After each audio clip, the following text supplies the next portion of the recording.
Hello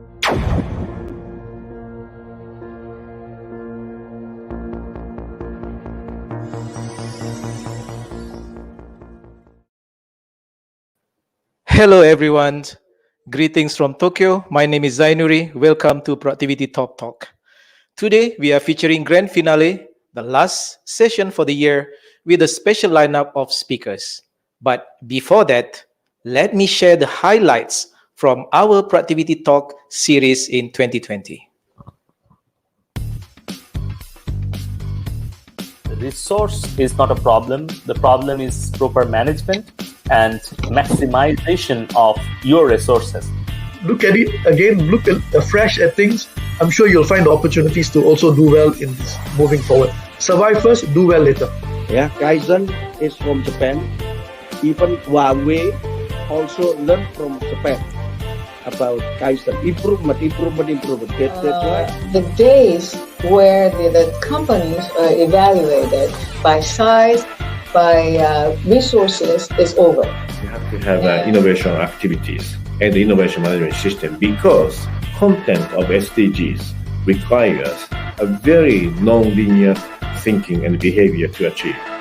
And the public sector productivity plays a key role on the sustainable social and economic growth of nation. Being said, don't be only shareholder oriented, be stakeholder oriented. You're more than just a profit-making company. Because the indigenous peoples themselves would like to have a kind of education that prepares them for the present and the future generation. We all understand that the subject of decentralization is becoming of more importance, particularly in the context of pandemic. The APO member countries are facing that how can we convince those SMEs or These are the most difficult issues government leaders must deal with during the COVID-19. I see that Fiji has actually thought through all these initiatives and make deliberate efforts to support the women during this period. The situation that many countries are facing, you mentioned about the need to stay home, requirement to be quarantined. We should build a tool for assessment of smart manufacturing. Without those cure or vaccine, washing hands and wearing masks and having social distancing, and when you have symptoms and just staying at home.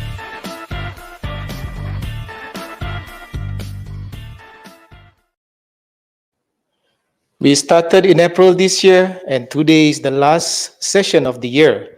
So for this closing, we will discuss how the year 2021 will look like, exploring productivity in the new normal.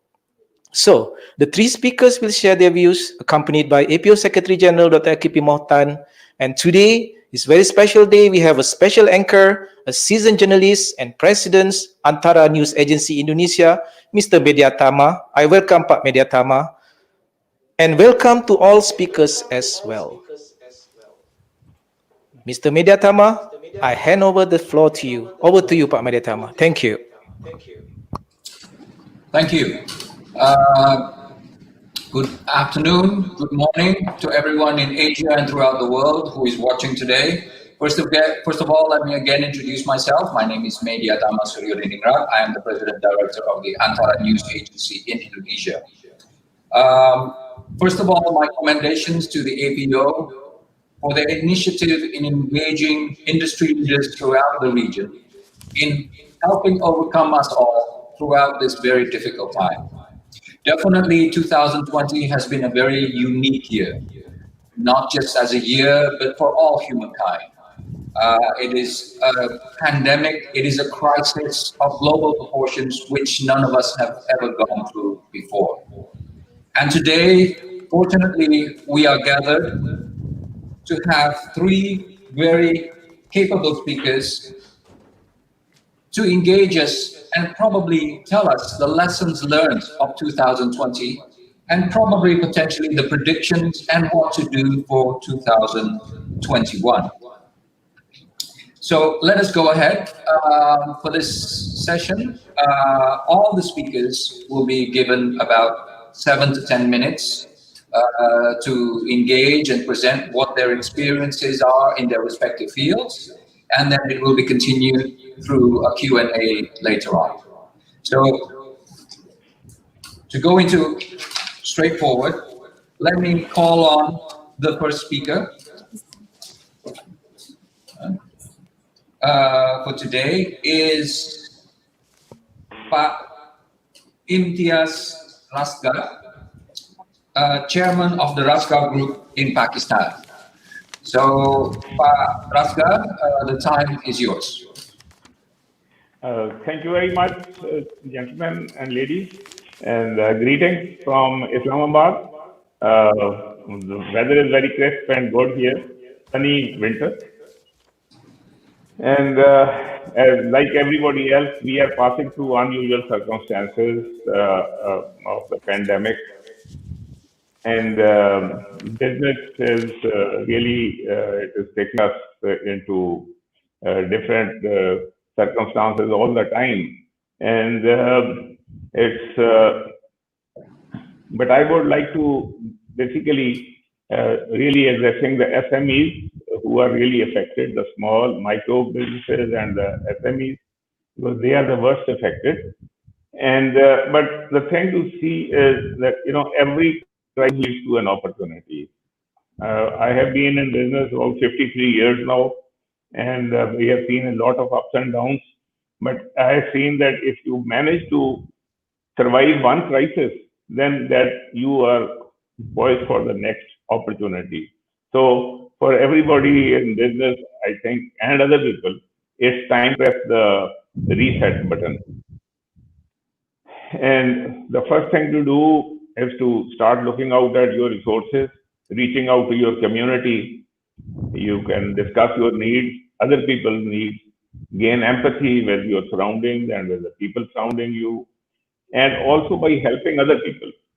When you are helping others, you basically help yourself. When you involve your family, then the family also starts to give you good ideas and good support, and that is also very important at a time like this. And the other interesting thing I would like to bring to my SME friends is that we have trade organizations. All of you must be sitting close to one trade organization or the other. It's time to reach out to them more closely, empathize with the businessmen there, and also see what your trade organization or your business support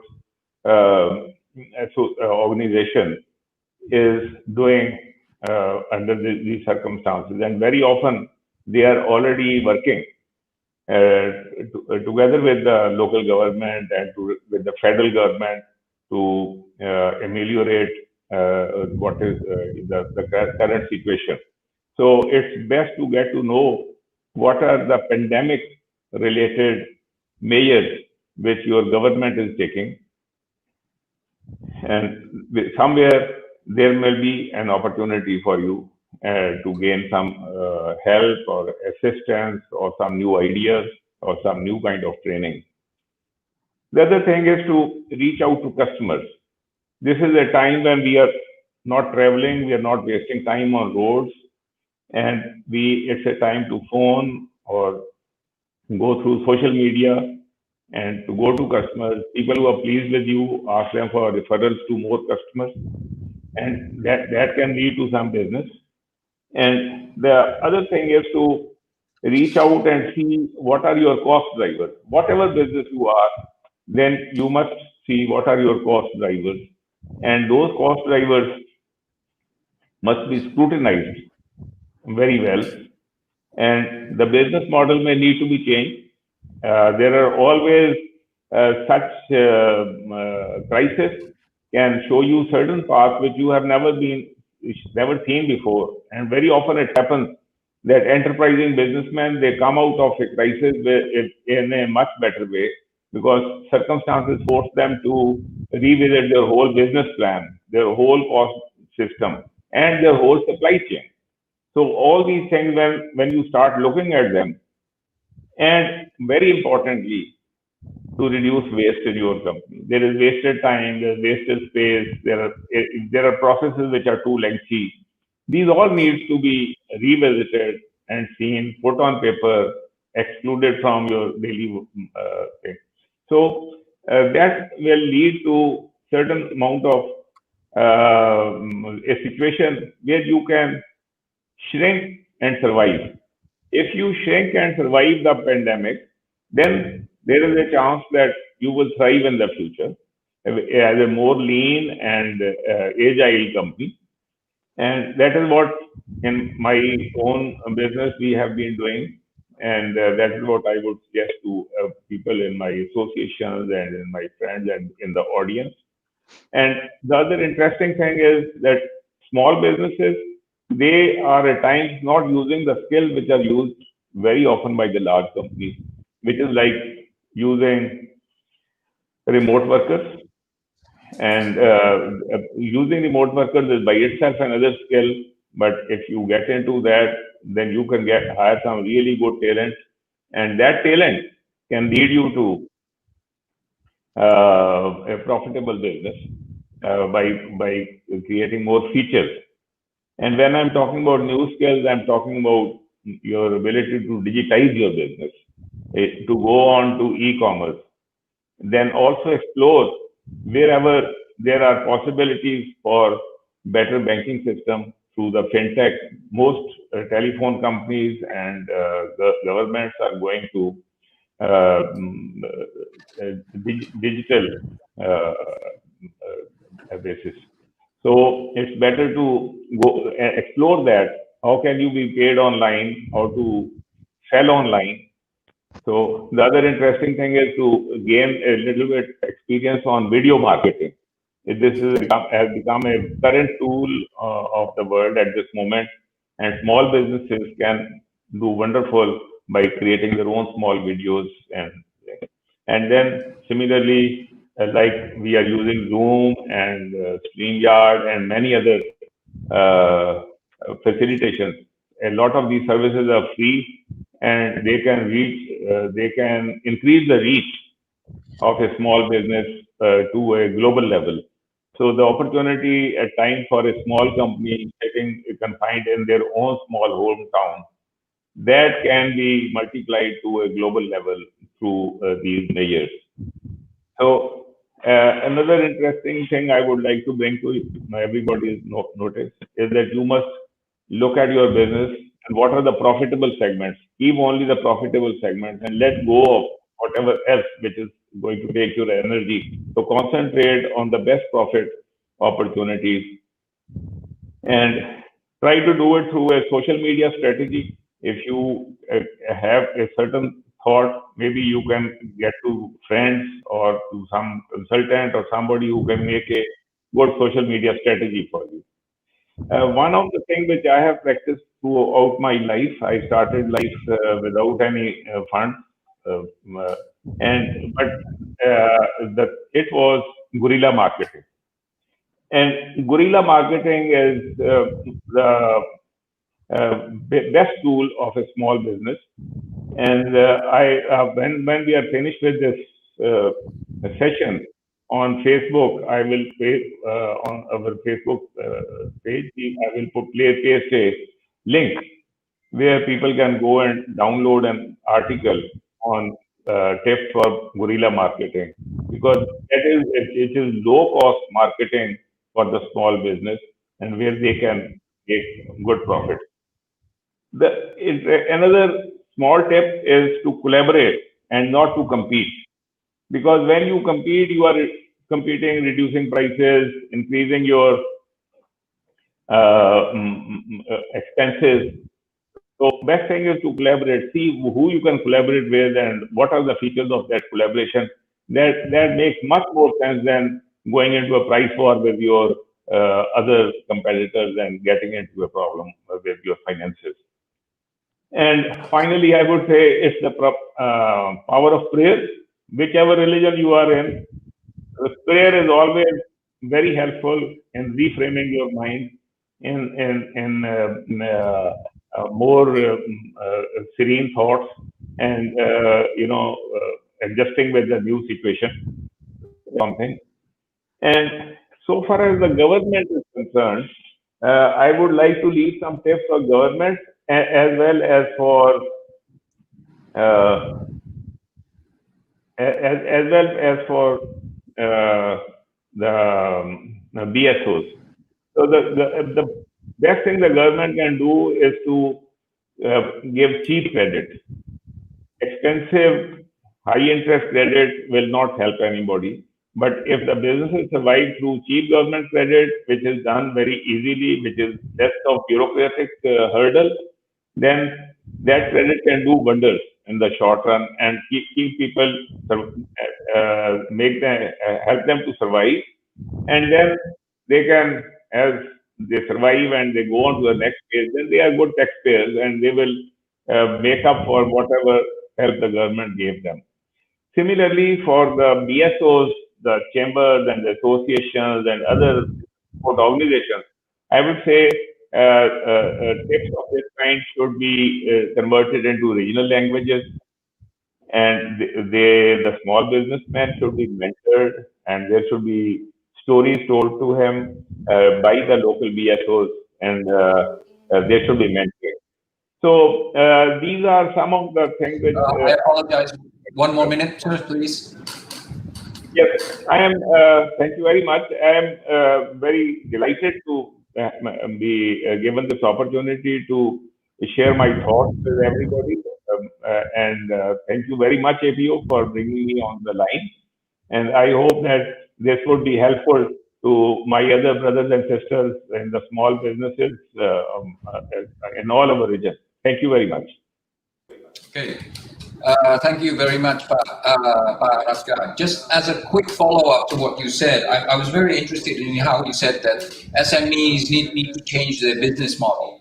However, for small enterprises who may not have the wherewithal, the capacity, how do they change this business model while they are initially just still trying to survive at their initial phase? So very, very briefly, if you can, 30 seconds, if you could follow up on that. That is the difference between an entrepreneur and the others. You see, the entrepreneur has to survive. There's a way for him. You see, he will find a way of surviving, and when he starts to look at the situation, he will find a way of steering himself out of it. So, because there is no other way. Either he survives or he dies. Okay. Well, thank you. We could possibly follow up on that later. Now we move on to our next speaker, the Honorable Dr. Nur Zari bin Hamad, who is Secretary General of the Ministry of Tourism, Arts and Culture, Malaysia. Dr. Nur, the next 10 minutes is yours. If we could get some insight on how you would manage tourism in this age of new normal. Thank you, moderator, Mr. Meidyatama, and fellow panelists, ladies and gentlemen, Assalamualaikum and a very good afternoon. First and foremost, it gives me a great pleasure to extend warm welcome and greetings to all of you here. I am delighted to be able to join this talk today to share some insights on Malaysia's experience in ensuring the productivity in the tourism industry can be maintained and be sustained in the new normal as a reflection to the impact of COVID-19 pandemic. As a people-oriented industry, tourism is one of the hardest hit economic sector and expected to be the last to recover. For Malaysia, the ministry has estimated the loss of the tourist expenditure for the period of January to June 2020 is about USD 10.8 billion, or it's about ringgit Malaysia 45 billion. And we estimated that it will reach up to USD 24.1 billion, or nearly ringgit Malaysia 100 billion by the end of 2020. Since the border is still closed until the end of 2020, we at the Ministry of Tourism has emphasized on the development of domestic tourism in order for us to offset the downturn in the economics due to the absence of foreign contributions at the moment. And the focus will still be the same for 2020. In this regard, Ministry has identified various strategies in the recovery plan that will help recalibrate the country's industry. The plan consists of several key strategies. As I mentioned earlier, it's all about domestic tourism. Therefore, our first strategy is to boost domestic tourism, such as offering personalized and creative packages through online travel fairs, and promotes the hidden gems in our countryside as tourists are attracted to prefer a safe destination with a laid-back lifestyle and plenty of fresh air. The second strategy that we put in place is to enhance the safe and the seamless travelers planning experience by emphasizing on health and safe protocols. The importance of going digital.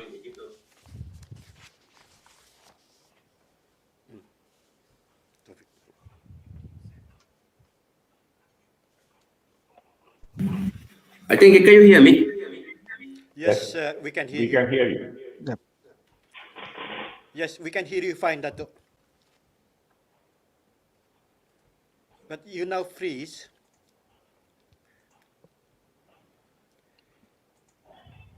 Dato.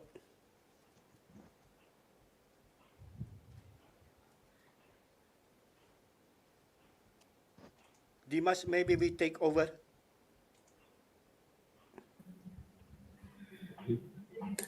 Can you hear me? Can you hear me? I think there's some problem with our internet here. Yeah, we can hear you, Dato. Oh, okay, sorry. Then our third strategy is to develop a one-stop digital information platform for tourists. And with that strategies in place, we believe that the impact of COVID-19 crisis has emphasized the need to reinforce the resilience of the tourism industry. Thus, it is vital also for the industry to move towards a more sustainable tourism model based on social inclusion, restoration and protection of the environment, health and well-being. The other point that we are going to do is that there will also be a shift in preference and behavior of travelers. Thus, it is important to enhance the quality and culture, products and services by adapting the new normal, such as hygiene, cleanliness, and health safety. The other point that we also emphasize is to strengthen the public-private partnerships, especially in reinventing the tourism arts and culture products to become more attractive and co-organizing arts and cultural events under the concept of cost and profit sharing. Additionally, in order to ensure the industry remains competitive, the ministry also has implemented several initiatives to help ease the burden of the tourism industry. One step that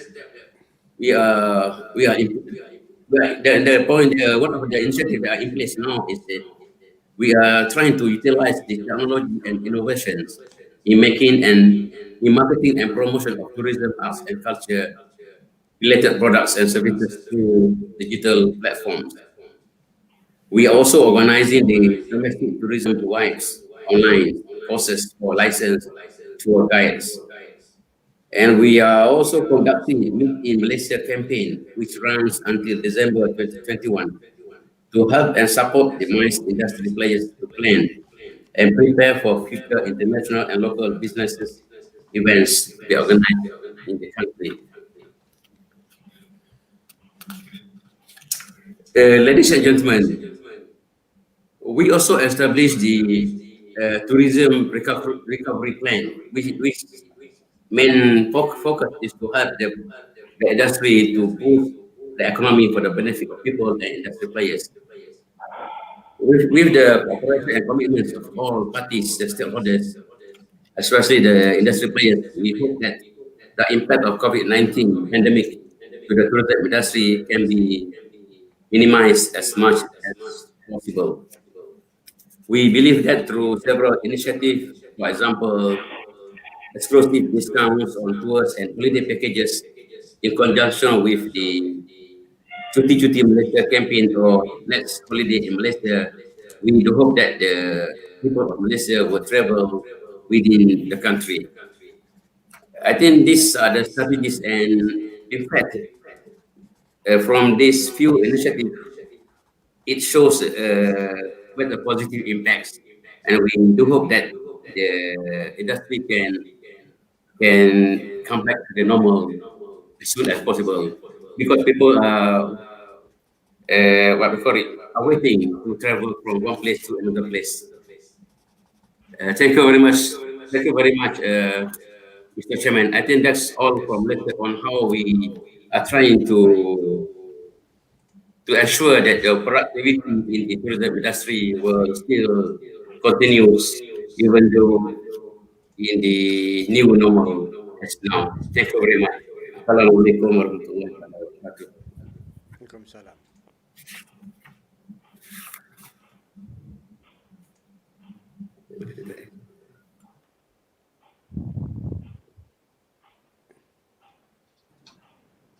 Is the speaker on now? You are on, Dimas. Yes.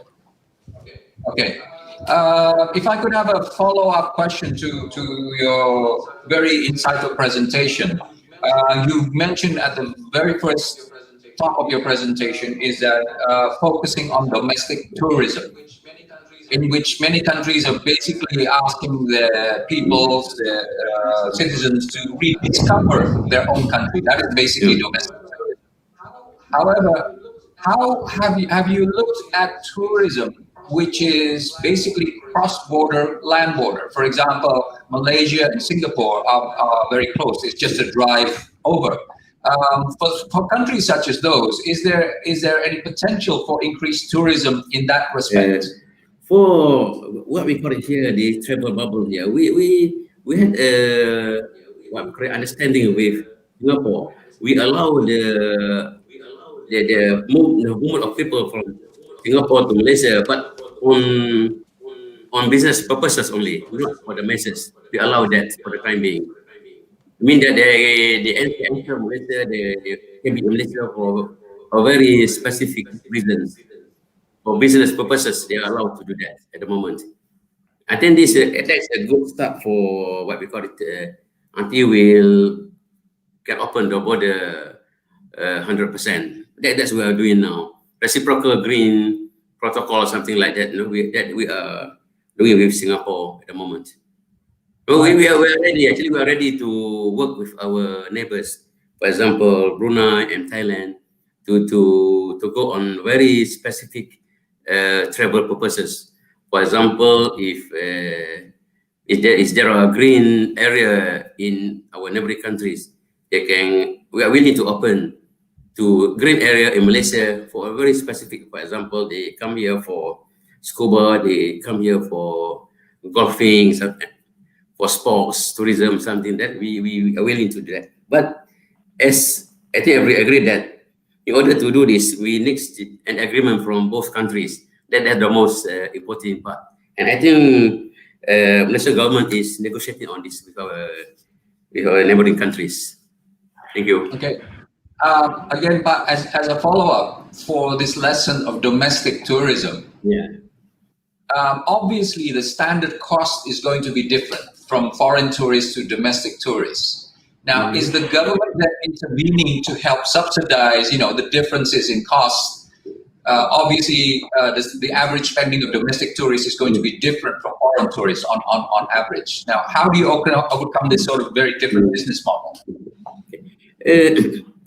We realize that I think everybody accept the fact that tourism is all about moving from one point to another point, from one place to another place. And when it comes to activities, all the economic activities, all that change, all can be considered as tourism-related activities. What we are doing now is that I think most of the countries are doing the same. we provide some sort of incentive or packages or subsidies, to people who want to stay at the hotel. For example, we will give them certain discounts, and we're also working with domestic airlines, meaning that the online airlines will also offer some discounts. What we want to do at the moment is we want to encourage people to move from one green place, one green point, or one green area to another green area, because we believe that when that movement occurs, all the economic activities along the line or the chain can benefit from this exercise. Whether it can be give what we call it in terms of returns or not, I think we need at the moment we need to concentrate on this domestic, because as I mentioned that when there's a movement from one point and to another point, we believe that the economic activities along that line will also take place. Yeah. Okay. Yeah. I think you can. I can explain later on. If there any answers, any question, I can explain later. Okay. All right. Thank you so much for your insightful presentation, Dato. I would like now to move on to our next speaker, who is Mr. Yoshimitsu KAJI, Chairman of Cinnamon Inc. in Tokyo, Japan. Sir, the time is yours for the next 10 minutes. Oh, thank you very much. My name is Yoshi Kaji. I'm the chairman of Cinnamon AI, which specializes in an entrepreneur company, which specializes in a business AI, which is more AI OCL and natural language processing and those kind of things. In addition to that, working as the chairman of this company, my role is the chief sustainable development officer as well, because we believe in that creating the new business model, which is pretty sustainable, is one of the responsibility for the startup like us. We just started 4 years ago. So how to install the sustainable business model inside of that from the scratch is going to be the key to be successfully achieve the sustainable development goals in 2030. That is why I played the same chief sustainable development officer role as well. And also, I have been advising Kamakura City Smart City Initiative, which I saw you, Director Mochtan, in Kamakura a couple of months ago. Nice to see you again. And the smart city is one of the representation of the combination of the technology like XL and AI and robotics, and how to create a more sustainable and more healthy life in the humankind in the future as well.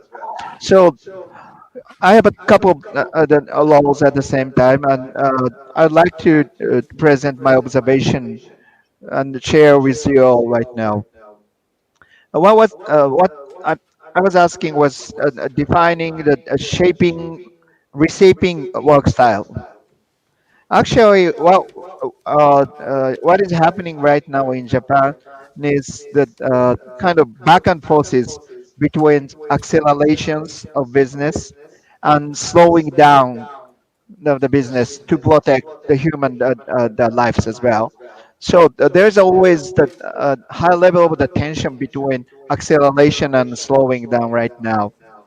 So as Dito mentioned about that tourism is one of the biggest the industry here in Japan. So the central government tried to accelerate the tourism industries. However, sometimes that leads to the increase of the COVID-19. Can you hear me now? Hello? Yes, you're good. Yes. Okay, okay. So so that high level of the balance has been needed. So the government is trying to achieve that high level of that balance right now. So that is what is happening here in Japan. So look at a little bit of the future. there is a fundamental transformation is going on from the three perspective, which reshaping the original notion of humankind. First one is the notion of distance. Second one is the notion of the time, and third one is the notion of location. This three notion is going to be changed. Like what we are doing right now, we do not have the barrier of the physical distances. So we can talk about the same topics at the same time without any hesitation. So that is the a fundamental transformation of the distance, time, and land. So combining these three notions, we have to create a plan for the next generation of the city planning. So what we are doing right now is in Kamakura, we are trying to shaping these three notions and try to create the new work styles, which doesn't doesn't be limited by the distance, time, and allocations. So, uh, in that sense, I would like to show you share with you the one example, which is Tokyo 2020 Olympics and Paralympics. Last August, there was the great success of the U.S. Tennis tournament was observed. There was right historical success of the big sports event, because if you take a look at the last final match of this U.S. Tennis Open, there was no that singers over there. However, you can listen to the voice and the clouds, which was created by AI. This innovation is driven by the partner of U.S. Open event, which is IBM. IBM tried to recreate the experience of the tournament by providing the AI created sounds. Uh, at the end of the day, that program performed very well, and the organizer glad, very glad about the outcome of the success of this event. And taking a look at this success of the U.S. Open and Tennis, International Olympic Committee declared that Tokyo 2020 is going to be the historical event, because that is going to gear toward more a digital event ever. So right now, the government and organizer and IOC is trying to lead shaping that experience, which is more digital driven. So if you take a look at next year's game, so there will be the lots of reshaping events, like a reshaping of the observers' experience, reshaping of the notion of the distance, and reshaping of the time, and the reshaping of the locations. I think those kind of fundamental transformation is going to have a big impact on the industry, like tourism and working style and those kind of things. So, last but not least, this COVID-19 phenomenon is not going to be the last one. I think there are the fundamental risks and landsliding risks of the pandemic is waiting in the next couple of years. So we need to be very resilient and ready for those kind of things, by creating the reshaped the notion of the lots of the fundamental our values. Okay, that's it from me. Thank you very much for listening. Thank you so much. Thank you so much, Mr. Yoshikaji. You raised a very interesting point, and my question to you is, as a small or medium enterprise, or even a big enterprise looking into AI and technology, looking into a new way of working, what are the guidelines or parameters where technology and AI comes in and humans remain for a company that is just starting off and needs to change? There is that a mice that AI is getting taking that humankind's work, which is I think it's a mice.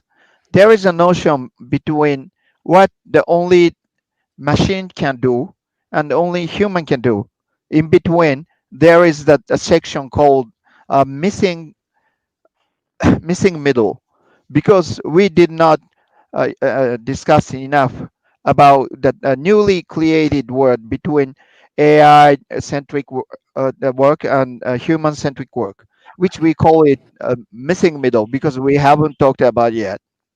So if we focus on a missing middle area, there are so many newly created job will be emerging. So like the people need to explain about the relevancy of the AI technologies to the stakeholders.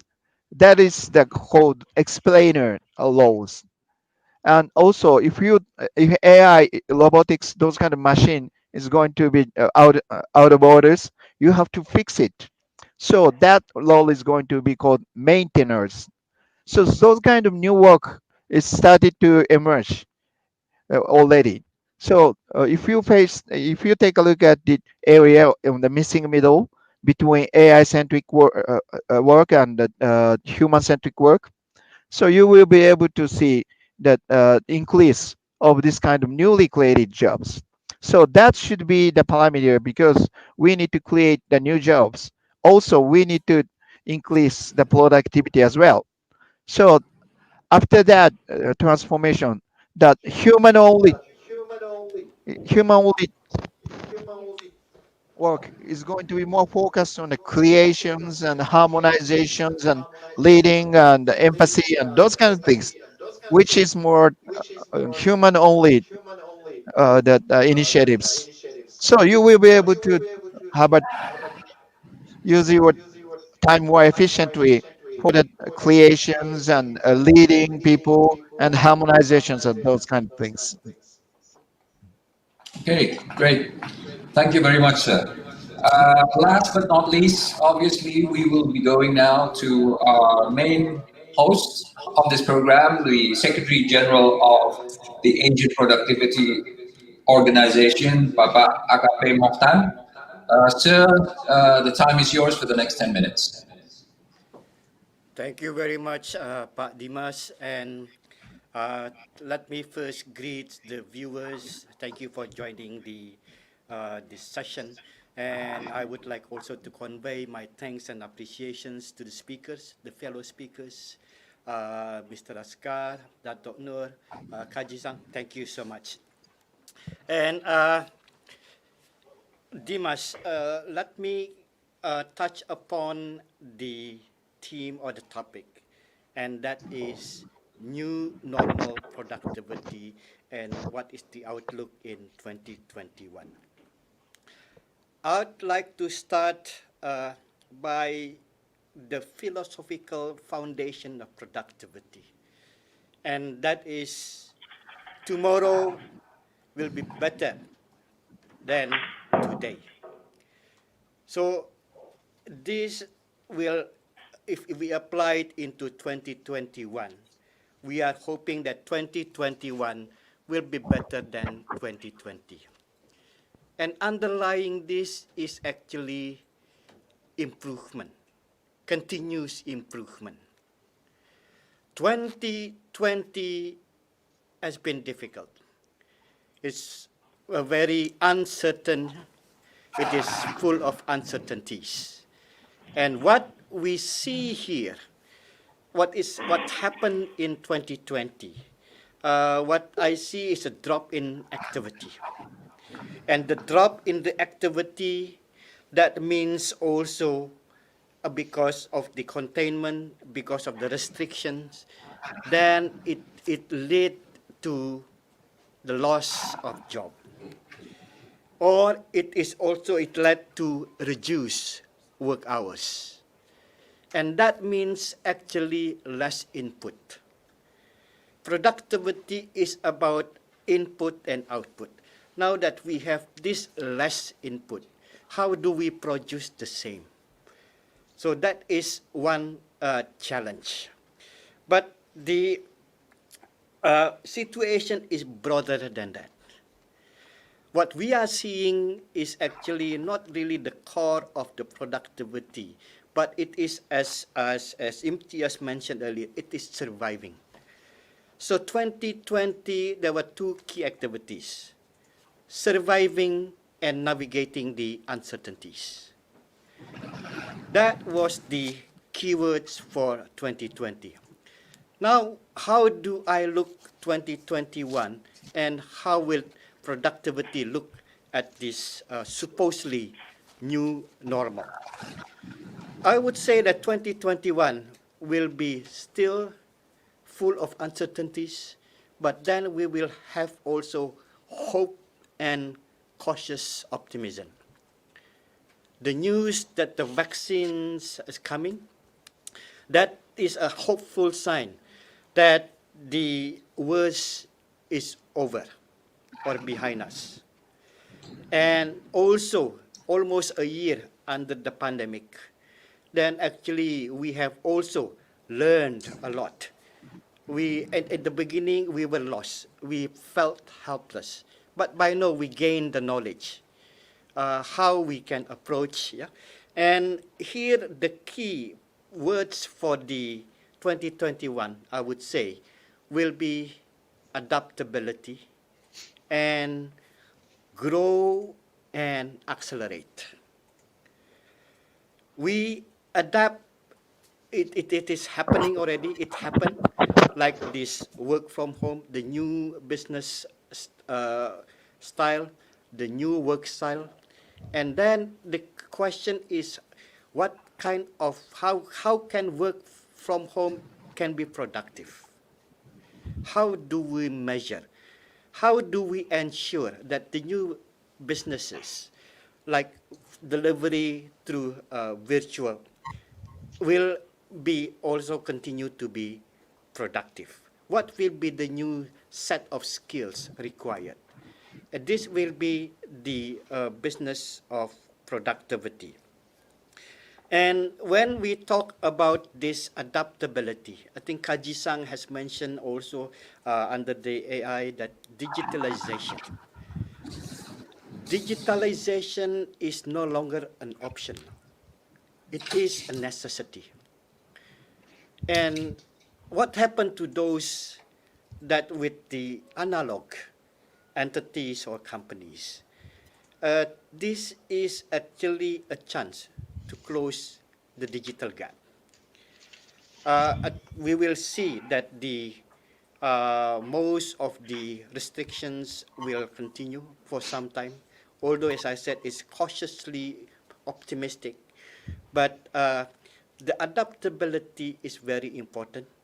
And here I am also reminded by an earlier quote by Darwin, who says that it is not actually the strongest, it is not the biggest, but the most adaptable that will survive. So this will be the key for 2021. Adaptability and how do we grow and accelerate. So there will be a lot of applications based on these principles, including, say, for example, in the food and beverages industry, the customers are staying away because of the work from home, because the social distancing, because of the travel restrictions. The customers are no longer there. But then it is our, actually we need to get closer. Imtiaz has mentioned it, this is how do we reach out to the customers. This is going to be very important. And here, as connecting with Kaji-san, that is the digitalization will be one of the very important tools. So I recap that then adaptability, innovation, innovative will be very important as part of the key requirements of productivity in the new normal. Pak Dimas, I stop here. Thank you. Okay. Thank you, Pak Mochtan. If I could follow up on that, you used some very big words: cautious optimism, adaptability. In real terms, in your opinion, what are the elements of adaptability that companies, small, medium, or large, should be looking at, should have, in order to have this adaptability? Thank you, Pak Dimas. The adaptability actually is a necessity because of the compelling or mandatory situation, say for example, that we cannot travel. Yeah, so we are forced to refrain for ourselves. So then what is happening is the market changes, the behavior changes, and we cannot be business as usual. So that will have to be the adaptability that we have to quickly adopt. And it may differ from what you call this, from sector to sector. Like the health industry, the health sector, we have seen actually how medical advisory services is provided online. So this is a new also what you call this services. This is an adaptability that has been adopted in the health sector. We can see also how it is in education. There will be so many children who otherwise will be disrupted because of this social distancing, because of the restriction and everything. Then online, what you call this, curriculum has been developed. It becomes now almost the everyday feature, and then it becomes a new actually skills for the children also to adopt this situation. So the invention or the innovative and creativity will have to come, whether you are big, whether you are small, whether you are institutions, because of the prevailing condition. And I think this will be the silver lining of the pandemic, that we have something new, and hopefully that, as mentioned, that we become stronger out of this experience. I hope that answers your question, Pak Dimas. That's wonderful. Before we continue our discussion, I am told that Dato will be leaving us in about a few minutes. So I have one short question for all the panelists, if they could answer in about 30 seconds to 1 minute. And we will start with Dato. Is that, as we know, in 2020, when everyone is just trying to survive, the role of government is extremely important. I mean, the government was basically the basis for allowing countries not to collapse and economies to be able to survive. In looking at 2021, with this cautious optimism, with this hope that we can progress forward, where does the balance and the initiative really lie? Is it more with the private sector, or are we still waiting on the government? Maybe I could get the opinions of all the panelists on this, starting with Dato, please.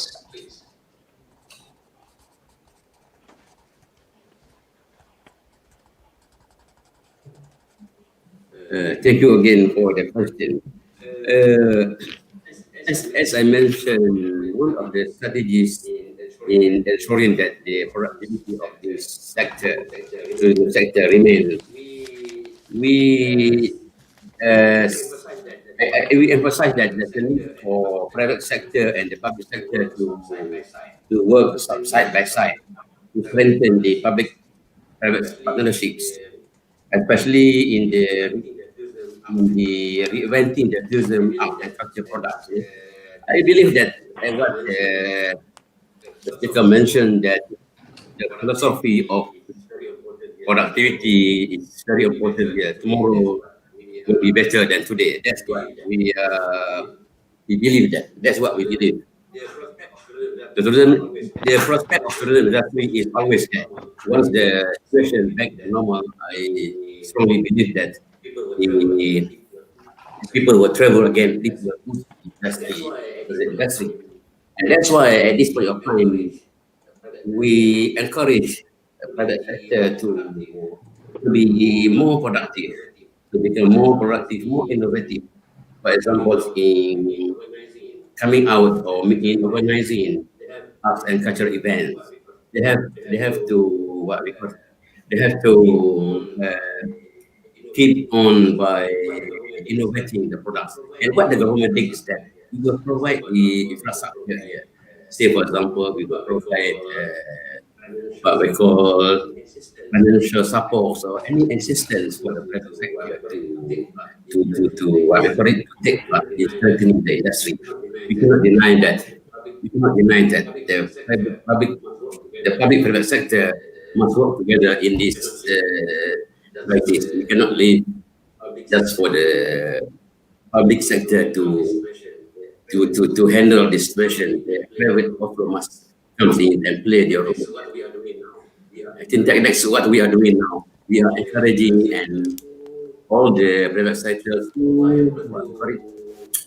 are able to produce something very innovative, very productive in aspect of the tourism industry. That's what we are doing at the moment. We cannot rely alone to the public sector. I'm sorry, I have to leave because I need to accompany the minister to another meeting. Also something to do with the productivity of the tourism industry. We have an urgent meeting at 2:50. Thank you very much, Dr. On behalf of all participants at the APO, thank you very much for your time, and I understood that you will be, someone will be sitting in for you to answer potential questions after this. Yeah. My director of the director of policy on tourism will be replacing me also in this. Okay. Thank you, and again, thank you everybody. Assalamualaikum warahmatullahi wabarakatuh. Waalaikumsalam. Thank you very much, Dato'. Thank you. Keep in touch with everyone. Thank you. Thank you. I'd like to continue straight ahead to Mr. Imtiaz. What do you think? Private sector will be the lead or still government in 2021?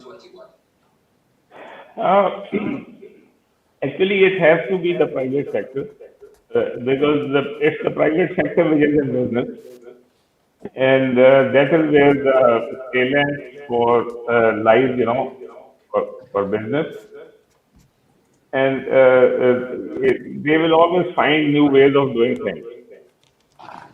As you have seen from Kaji-san, now it's quite amazing how it is possible to create a stadium experience through AI. So you see, this is a survival technique. You see, and we have found a new method of doing things. So I think it will continue, and businesses keep adapting. And it's a law of nature also that it is survival of the fittest. So we will continue and do our survival. Thank you. Thank you, sir. Yoshi-san, please. I think that the division between private and public sector needs to be get taken because that talent in foreigners should need that multi-stakeholder approaches, which mainly lead by the conversation and the interaction between private and public sectors. The new situation, which We are losing your voice.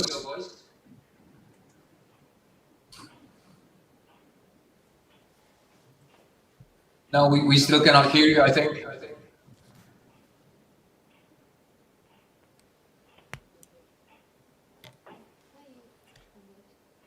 hello, can you hear me?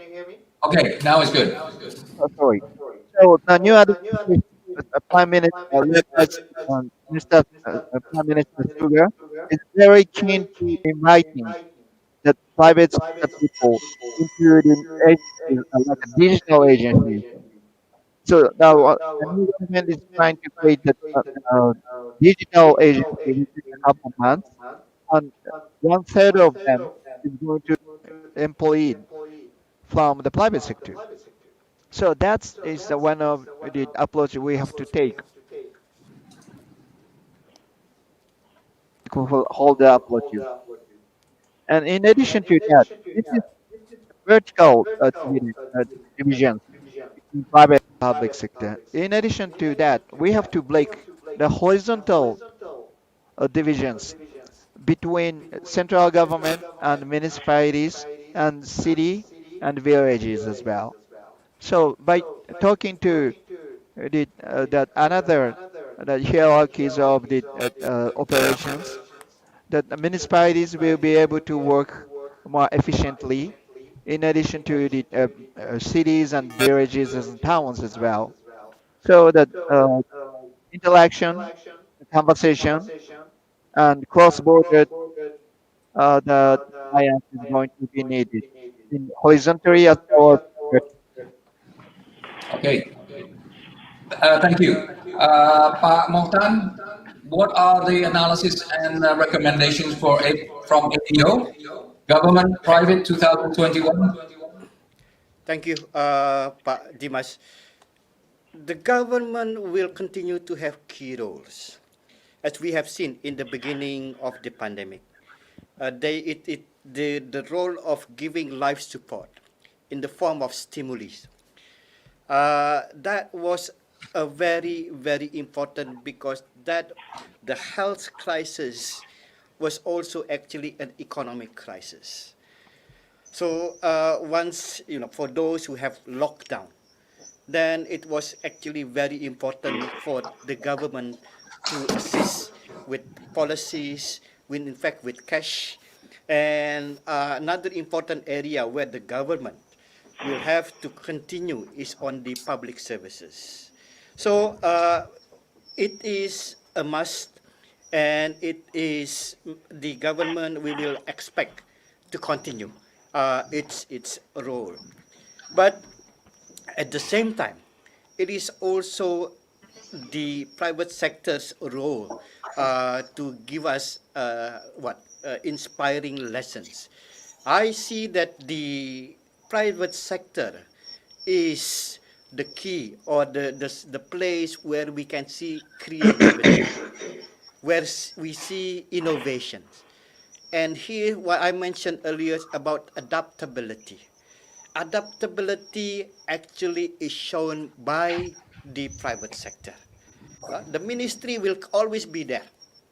There is no issue with a ministry, yeah. But a company, you will have to really adapt. You need to be innovative. You need to be creative, as I said, in navigating the uncertainties. And therefore, we need to say, there's they're inevitable that we saw also bankruptcies. But we need to see also there are also many other new businesses that come up. Yeah, you need to gauge the rate between bankruptcies versus new business. So the private sector has very important role, and as I said, this will be the cradle for creativity, for innovation, and this is where the talents are. So it is, to conclude, Pak Dimas, it is not either or. I think each will have to have niche responsibilities and role. I hope that answered the question. Thank you, thank you, Pak Secretary General. I would like to acknowledge, first of all, the presence of Pak Muhammad Daud Muhammad Arif, who is sitting on behalf of Nur Jari. We will get to you in a little bit, Pak. But first of all, I would like to now open the session to questions and answers. And I would like to acknowledge and invite Dr. Ham Yuhib, head of the Productivity Organization of Vietnam. If you have a question, please present them now. Hello, can you hear me? Yes, we can, sir. Okay, thank you very much, Dr. Meidyatama and SG Dr. AKP Mochtan and our speakers for the very impressed sharing on the new normal productivities.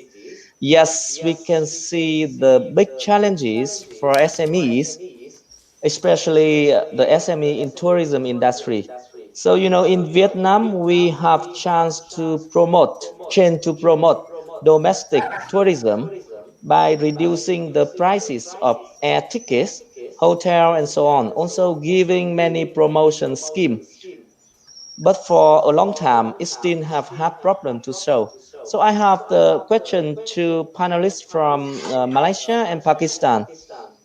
So in your opinions, how the tourism industry, especially the SME in this industry can adapt to the new normal?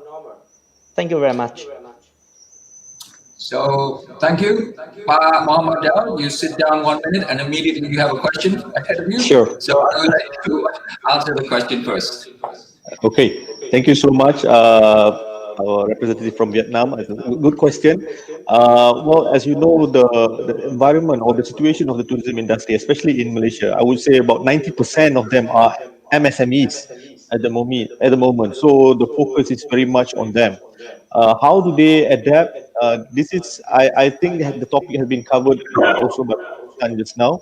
Adaptability is the key. But we have gone through this pandemic for about 1 year now. The assistance from the government is very essential, and which we have done it very quite well. However, as we know right now, for the SMEs or for the tourism industry as a whole, the supply side is still at the high side relatively to the demand, that we don't have any inbound tourists coming in. The domestic tourism is sustaining the industry at the moment, but it cannot be last for long.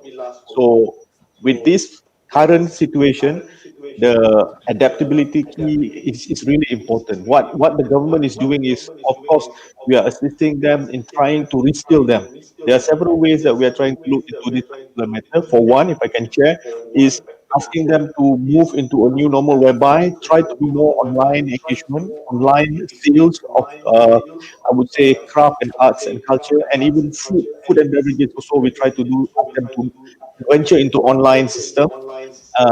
The other way is that, like it or not, some of the workforce within the tourism industry need to venture out to other sectors. This is something that we need to also be realistic about. Maybe not entirety, but some portion of it, due to the demand is low at the moment, they need to venture outside of the tourism sector and look for other opportunities in other areas at the moment. So this is something that we need to look at, and we are trying to be realistic as much as possible. Thank you. Imtiaz, do you have something to add? Yeah, no, it's very interesting. I mean, we have put together a lot of great ideas. And actually, what Mr. Daud was saying just now, the challenge is how to monetize the virtual experience. You know, you can put the virtual experience on the net. Usually, such services are, a lot of such are free, like Zoom, etc. But when you have to provide a business product on the net, and that is it. So my thought is, how do you monetize this?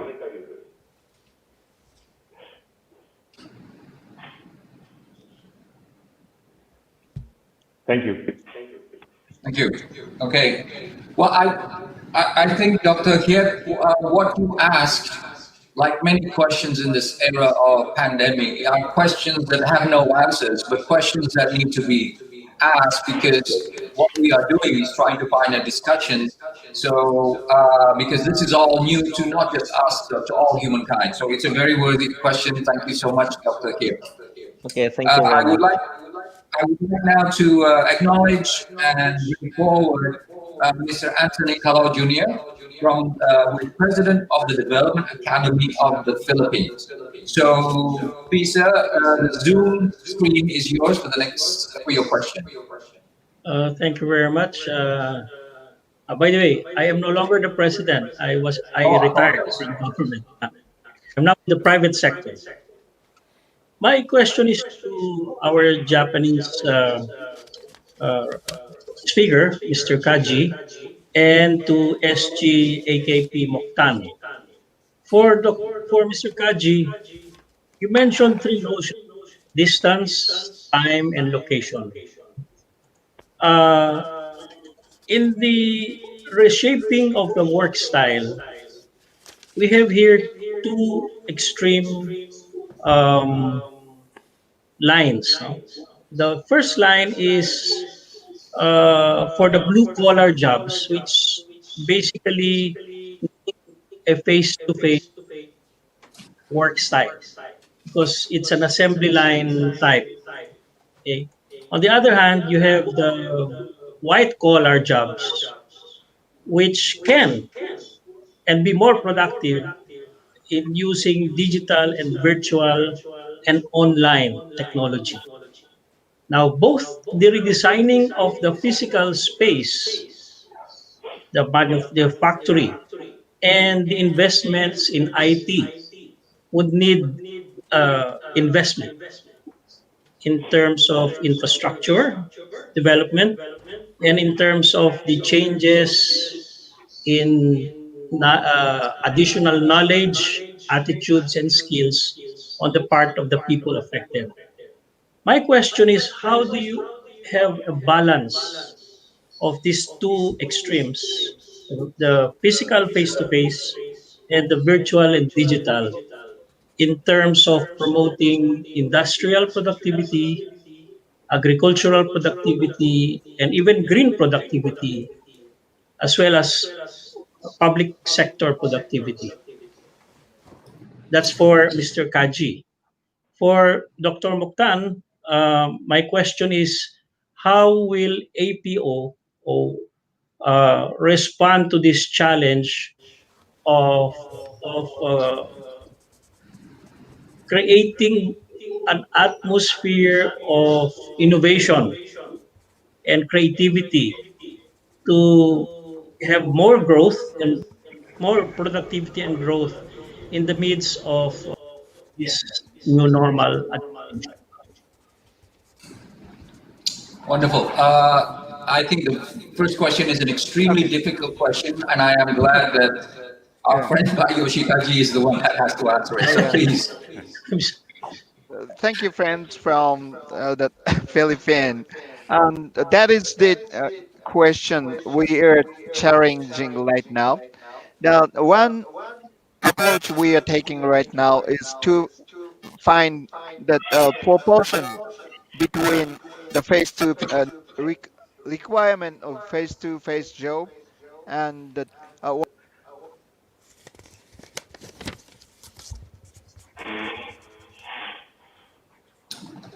Yoshi, we are losing your voice, I believe.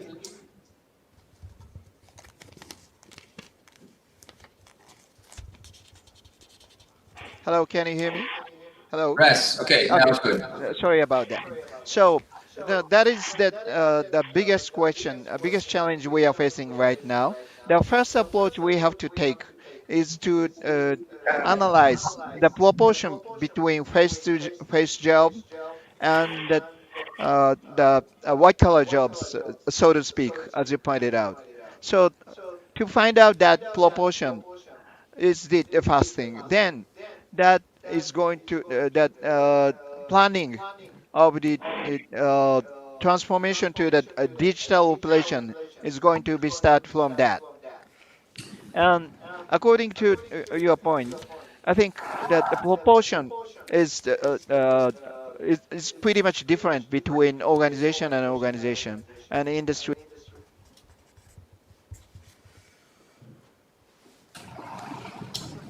Pak Yoshi, we are losing you again.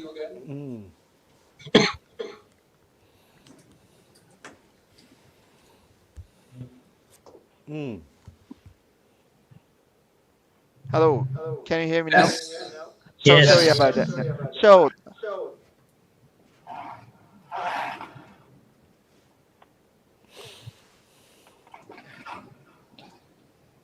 We lost you again, Pak. hello, how about this? Okay. Yes. Okay. Yeah. Okay. Sorry about that. So then we have to move to the planning of the new.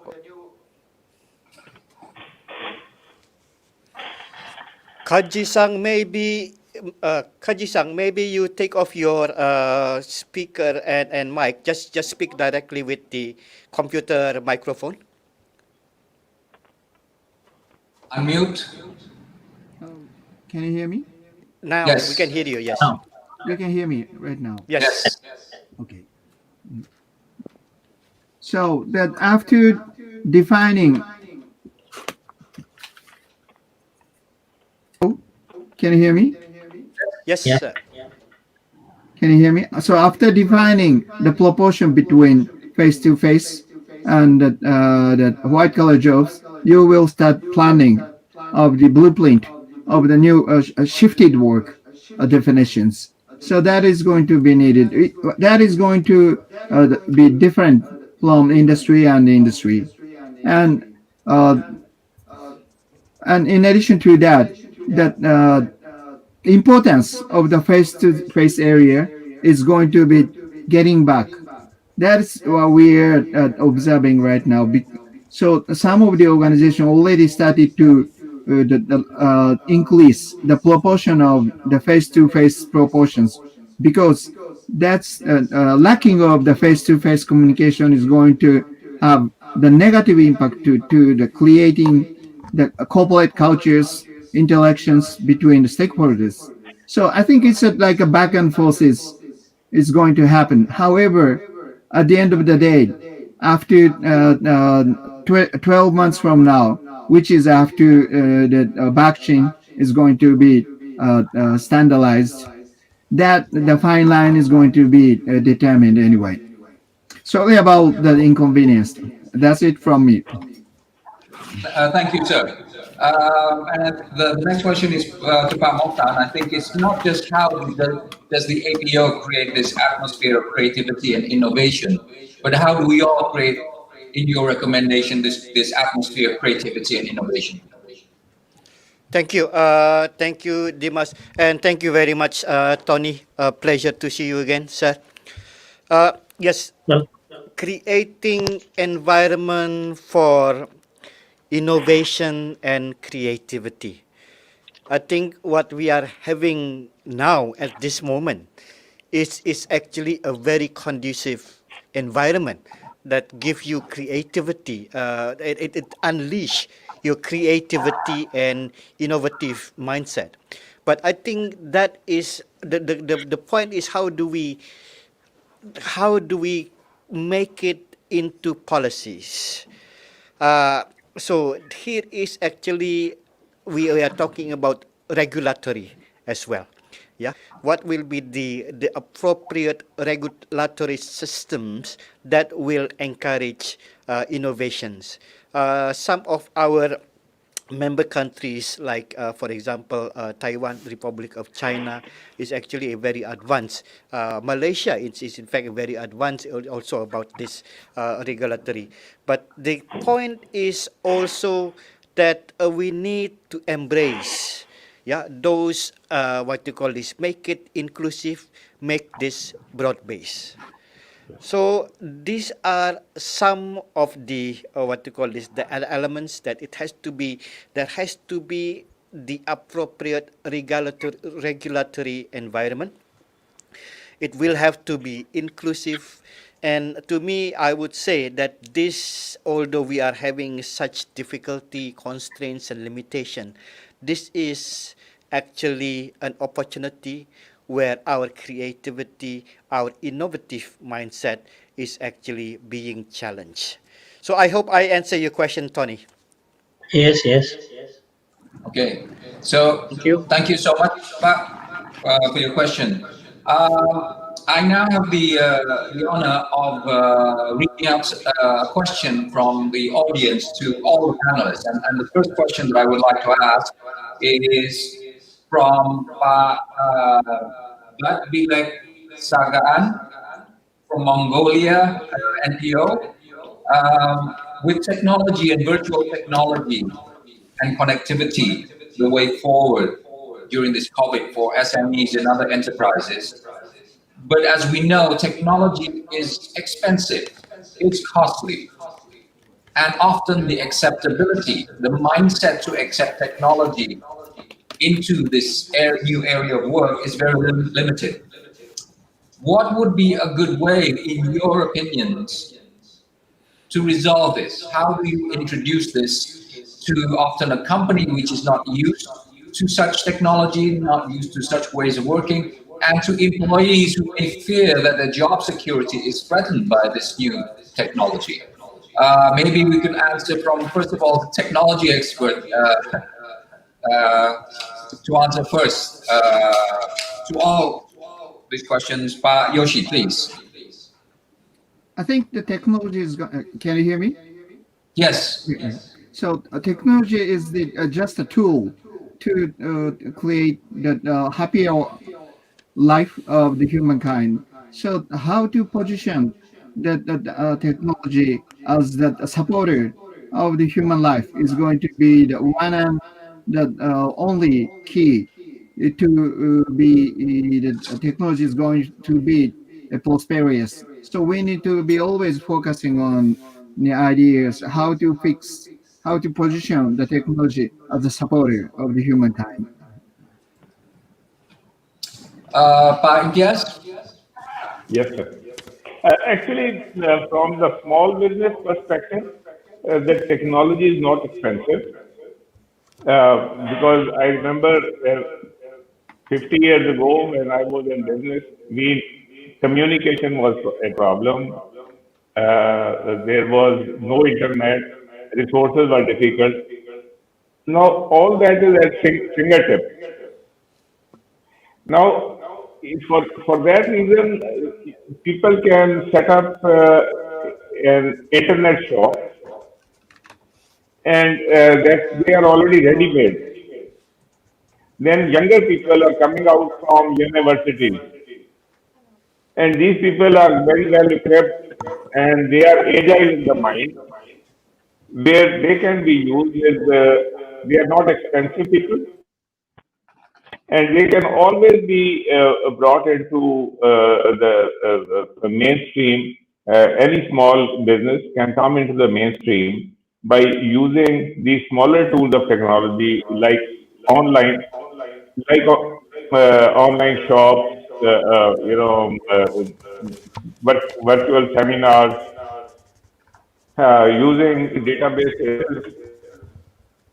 People can be using CRM, for reaching the clientele all around the globe. They can do desktop work, desktop search, and with that desktop search, they can find customers around the globe for their products. So these are some of the things where small businesses can use technology which is already available and not expensive.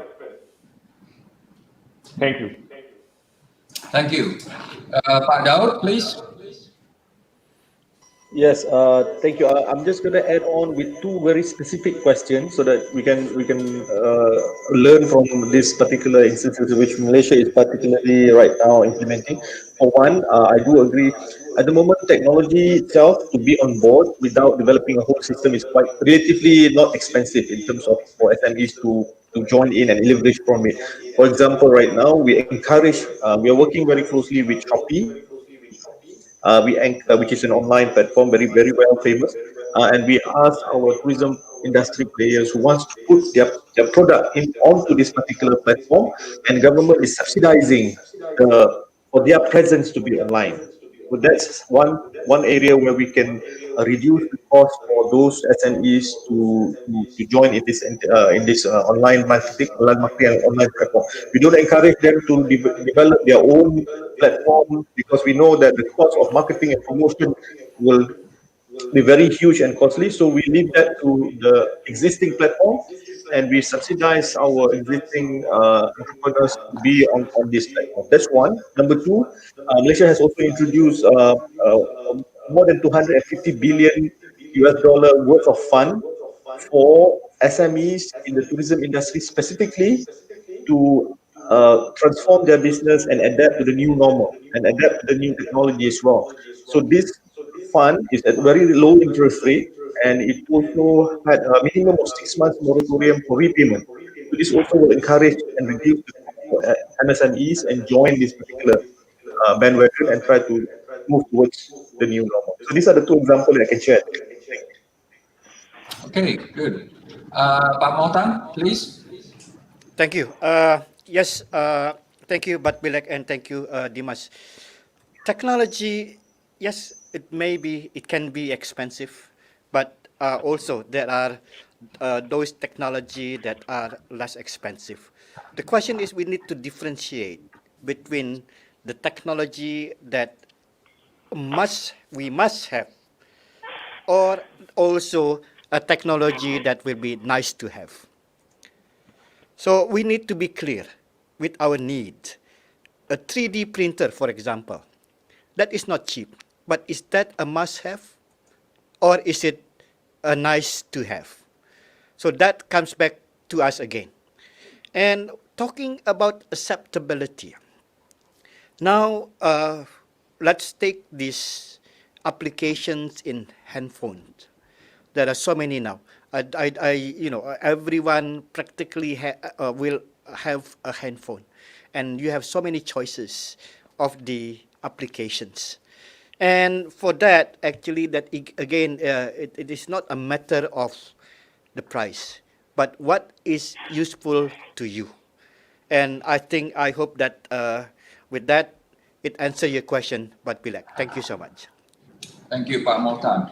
We have actually reached the last minute of our session for this afternoon, but I am taking my prerogative as moderator to take one brief question, because I think this is important to be answered.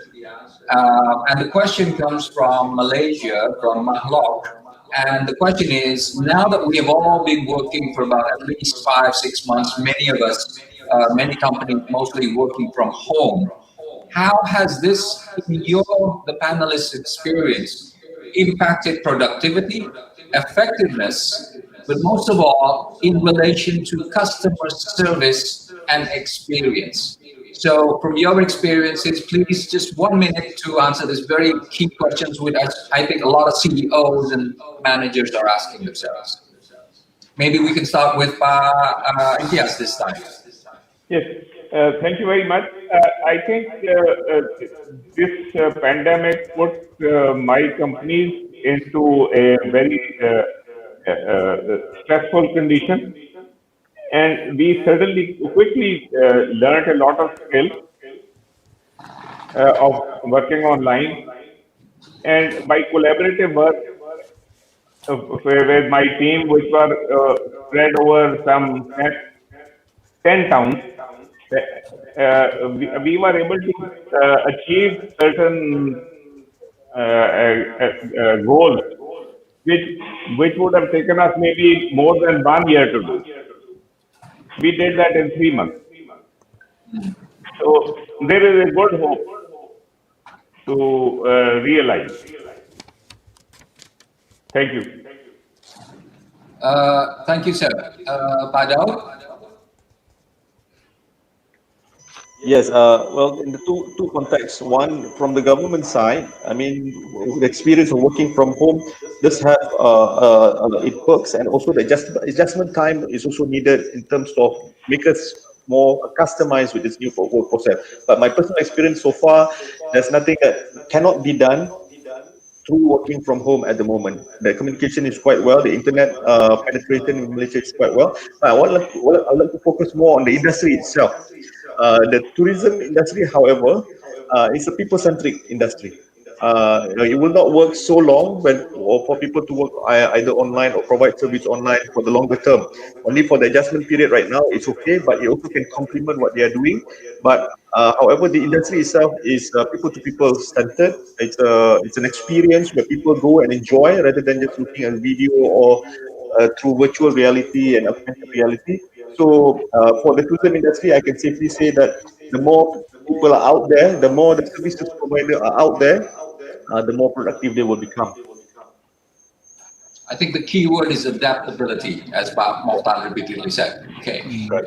Pak Kaji? Yes. And in Japan, there are three things are happening after the COVID-19 work style shift. First one is the deterioration, decrease of the efficiency of the work itself. And the second one is new system of the tracking that working efficiency is started to emerge.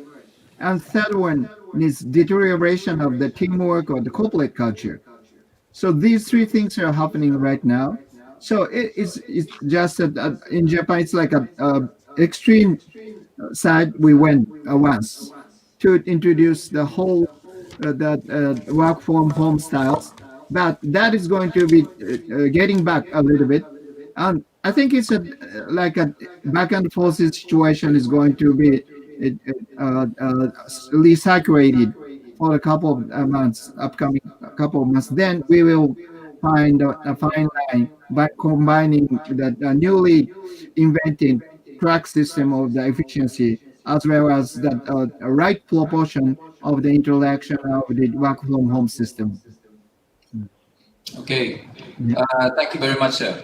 Now, in the interest of time, I would like to hand it over to Pak Mochtan, not only to answer this final question, but to also give his closing remarks at the same time for this wonderful session that we have been having in the last hour and a half. Pak Mochtan, please.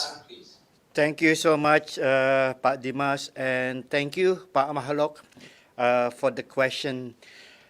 The work from home, yes, what it means also the challenge in communication. And in the corporate culture, for example, communication is a very important element. It may also mean whether the input or in terms of quantity, meaning hours, or also when we are talking about quality, will be the same. Certainly, there might be gap. And when you add it into customer experience, the customer experience also will be different. But here is actually an opportunity again. This necessitate us to emphasize on safe visual presentation, on presenting the visuals, the graphic, because it could be more convincing. It would be more convincing if we could present it to the customers in a convincing, nice graphics. But it might be not a skill that we have to have now, but this has increasingly become a necessity. So, Pak Mahalok, in short, answering your question, yes, I think there are some areas in which the work from home impacted the productivity, but there is also opportunities for learning. Take it from the experience of the APO in delivering our services, and that is imparting knowledge. While we are not able to do it face to face, then we have to do it virtually. And how do we replicate this experience of site visits. Our site visits, Gemba, is actually a very strong element of the learning process. Seeing is believing. We visit the company, visit the factory, and we see how it is implemented, the technique, the tools, the methodology.